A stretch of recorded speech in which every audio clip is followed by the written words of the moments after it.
अध्याय 9 से 18 तक पढ़े। कोई एक इसी से हम प्रभु और पिता की स्तुति करते हैं और इसी से मनुष्यों को जो परमेश्वर के स्वरूप में उत्पन्न हुए हैं साप देते हैं। एक ही मुंह से धन्यवाद और साप दोनों निकलते हैं। हे मेरे भाइयों, ऐसा नहीं होना चाहिए। क्या सोते कि एक ही मुंह से मीठा और खारा जल दोनों निकलता है? हे मेरे भाइयों, क्या अंजीर के पेड़ में जैतून या दाख की लता में अंजीर लग सकते हैं? वैसे ही खारे सोते से मीठा पानी निकल सकता है। तुम में ज्ञानवान और समझदार कौन है? जो ऐसा हो वह अपने कामों को अच्छे चाल चलन से उस नम्रता सहित प्रकट करे जो ज्ञान से उत्पन्न होती है। पर यदि तुम अपने अपने मन में कड़वी डाह और विरोध रखते हो तो सत्य के विरोध में घमंड न करना और ना तो झूठ बोलना। यह ज्ञान वह नहीं जो ऊपर से उतरता है, वरन सांसारिक और शारीरिक और शैतानी है। क्योंकि जहाँ डाह और विरोध होता है वहाँ बखेड़ा और हर प्रकार का दुष्कर्म भी होता है। पर जो ज्ञान ऊपर से आता है वह पहले तो पवित्र होता है, फिर मिलनसार, कोमल और मृदु भाव और दया और अच्छे फलों से लदा हुआ और पक्षपात और कपट रहित होता है। मिलाप कराने वाले धार्मिकता का फल मेल मिलाप के साथ बोते हैं। ओके। शब्दों की ताकत। पिता परमेश्वर प्रभु यीशु मसीह हम धन्यवाद देते हैं, तेरी स्तुति महिमा करते जय प्रकाश जी और उनके परिवार के लिए, आराध्या उनकी जन्मदिन के लिए धन्यवाद देते हैं। तो सच्चा और जीवित परमेश्वर है पिता, तेरी खुशी में, तेरी समझ में, तेरी आनंद में परिवार को बढ़ाना पिता, और बच्चों को प्रोटेक्ट करना प्रभु, उनकी हर एक ज़रूरतों को भी पूरा करना, उनके माता पिता को तेरे वचनों में बढ़ने में प्रभु अगुवाई करना और घटी कमी को दूर करना पिता। समझ बुद्धि के साथ अच्छे चरित्र, अच्छे स्वभाव में बच्चों को, माता पिता को, सभी को प्रोटेक्ट करना पिता और बढ़ाना प्रभु। धन्यवाद देते तेरे अनुग्रह और तेरे दया भरे रहे उनके जीवन में। धन्यवाद आज का दिन को, इस समय को प्रार्थना प्रभु यीशु मसीह के नाम से मांगते, आमीन। ओके, यहाँ पर शब्दों की ताकत ना, आज हम सब, अगर हम यीशु मसीह पर विश्वास नहीं किए तो हमारा जीवन अलग था ना। हम अविश्वासी थे और परमेश्वर को नहीं जानते थे। हम कभी गालियां भी दे देते थे बातों बातों में। आज देखेंगे लोगों के बीच में ना गालियां कैसे निकाल जाता, अलग अलग शब्द। पति पत्नी भी आज अगर लड़ाई हो जाता है तो पति पत्नी को अब सब बोलने लगते हैं। ये मेरे साथ भी हुआ है और मैं जानता हूँ, पर वो शब्द हमें नहीं निकलना चाहिए। अब हम प्रभु में हैं और हम जब प्रभु में हैं तो हम एक दूसरे का आदर करना चाहिए। चाहे हम क्रोध में आए, चाहे हमारे पास कुछ हो या ना हो, हमें सबका आदर के साथ और अनुग्रहमय शब्द होनी चाहिए। शब्दों में बहुत ताकत है, प्रेम भरा शब्द। मैं इसी बारे में सोच रहा था और मैं अपने आप को बहुत ब्लेम कर रहा था कि कई बार मैं खुद कई बार क्रोध को काबू ना करते हुए या क्रोधित हो जाते या क्रोध होकर हम कुछ भी अशब्द बोल देते थे और वो चोट पहुंचता था। बोलते ना कि भजन संहिता 19 और 14 वचन में कहता, आज मैं यीशु मसीह का सुसमाचार और अच्छाई बांटकर आशा के शब्दों का उपयोग करूंगा ना। आज हम यीशु मसीह के शब्दों का उपयोग कर सकते हैं। सुसमाचार की अच्छाई को बांटकर हम अच्छे शब्दों का, आशावान शब्दों को हम बांट सकते हैं।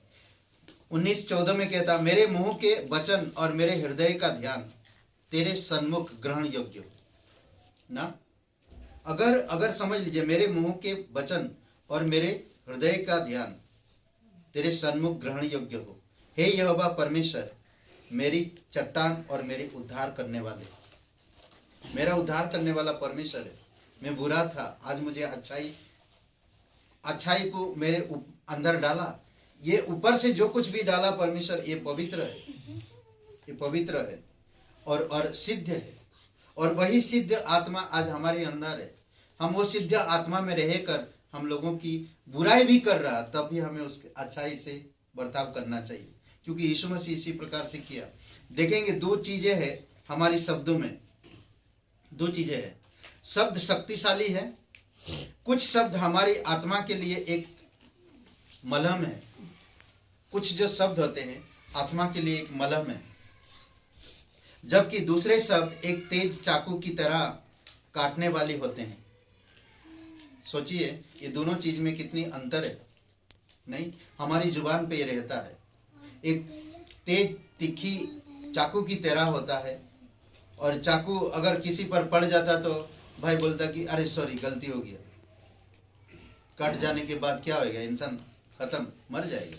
नहीं, तो सोचिए हमारी शब्द ऐसे होते हैं। हमारी शब्द हमें संभालना, क्योंकि आप परमेश्वर की अनुग्रह में हो, परमेश्वर की सच्चाई में हो, परमेश्वर की सुसमाचार में हो और परमेश्वर की अच्छाई में हो, तो इसीलिए आपकी शब्द कोमल और मलहम होनी चाहिए ना, घाव पर मलहम लगाना। अद्भुत है। ऐसे वातावरण में जहां परमेश्वर की आत्मा प्रचुर मात्रा में नहीं होती है, कहां पर, जहां पर क्या बोलते कि आघात करने वाले या विनाशकारी शब्द या अक्सर प्रबल होते हैं, जहां पर आघात पहुंचाने वाले लोग शब्द है, जहां पर विनाशकारी शब्द है, जो कोई मतलब नहीं है, वहां हम लोग उनके साथ बैठते हैं, उनके साथ उठते हैं, पर उनकी जो शब्दों में विनाश है, मुझे क्या फायदा उनके साथ बैठकर, मैं क्यों उनके साथ बात करता हूं, मैं क्यों उनके साथ इस प्रकार की काम करता हूं। वहां पर परमेश्वर की आत्मा का काम नहीं होगा, वहां पर परमेश्वर की आत्मा नहीं है, और जहां पर परमेश्वर की आत्मा नहीं है वहां पर ऐसे बातें होगा। ओके, इसमें कहता और एक बात है कि वचन और कर्म में हमारे विश्वास को प्रतिबिंबित करने के लिए मसीह की अनुयायियों को बुलाया गया है। काम में आपका दिखना चाहिए, वचन में आपका दिखना चाहिए, और विश्वास में। ठीक है। हमारे शिक्षक यानी कि हमारी स्वामी कौन है? प्रभु यीशु मसीह। नया नया जब दुल्हन आता शादी करके तो पति से कितना आदर करता ना, पति का आदर करता, कितना प्यार से बातें करते, जी जी। फिर 2-4 साल के बाद रे वे में आ जाते, अरे तू ता में आ जाता। नहीं, पति भी बड़ा प्यार से बोलते, जी थोड़ा पानी दे दीजिए। मैं तो मालूम पड़ा फिर 2-4 साल के बाद, ये पानी देती क्या नहीं है तू? नहीं, कई बार ऐसा होता है। एनीवे, बच्चे भी ऐसा होते हैं। कई बार बच्चे भी बड़े प्यार से बातें करेंगे कुछ पाना है तो, पर अगर उनको ना करो तो फिर बेकार है, पापा मम्मी पापा बेकार है। ओके, तो ये होता है। हमारे शिक्षक यीशु मसीह ने आराम के शब्द बोले, जहां हानि थी आराम से बोले, हानि थी जहां पर वो आराम से बातें की। क्षमा जहां दोष था, क्षमा शब्द को प्रकट किए जहां पर दोष था। सावधान जहां पर संघर्ष था, सावधानी शब्द दिए ना, वहां पर संघर्ष जहां पर देखें। जीवन जहां पर मृत्यु थी, जीवन दिए, जीवन का शब्द दिए। कितना सुंदर है बातें ना, कितना अच्छा लगता है। जहां पर मृत्यु थी, नहीं तो क्या हो गया, मृत्यु के पास हम पहुंच के, हाँ ऐसा सब लोग मरेंगे, हम लोग भी मरेंगे एक दिन। अरे सुसमाचार जानते हो आप, आपके पास बाइबल की भंडार है, प्रभु यीशु मसीह से प्यार करते हैं, यीशु के जीवन, यीशु तो जीवन है, उस जीवन के बारे में बात करना चाहिए। मालूम पड़ा हम भी संसार के लोगों की तरह सोच रहे हैं, वैसा नहीं होना चाहिए। एक विश्वासी। शांति और आशा जहां भय और चिंता थी, यीशु मसीह ने शांति और आश्वासन का वचन दिया जहां पर चिंता और भय थी। आज कई मौके पर यीशु ने करुणा के साथ बात की, जिसने जीवन को हमेशा के लिए बदल दिया। करुणा से, दया से बातें की। आज जैसे हम लोग वचन सुने, करुणा, अनुग्रह का व्यक्ति बनो, अनुग्रह का वचन, अनुग्रह का कलीसिया, अनुग्रह का परमेश्वर, अनुग्रह का व्यक्ति बनो। नहीं, हमें बनना चाहिए। उसी प्रकार यीशु मसीह करुणा दिया ताकि जीवन बदल जाए। ऐसे करो ना। आज जिसे हम चाहते हैं उसे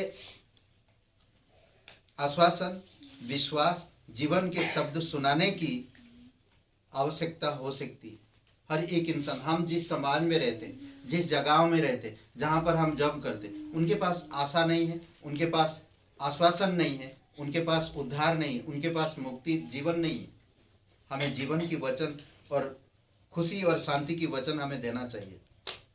हम यीशु की मिसाल पर चल सकते हैं और खुशखबरी सुनाने के लिए शब्दों की ताकत का इस्तेमाल कर सकते हैं।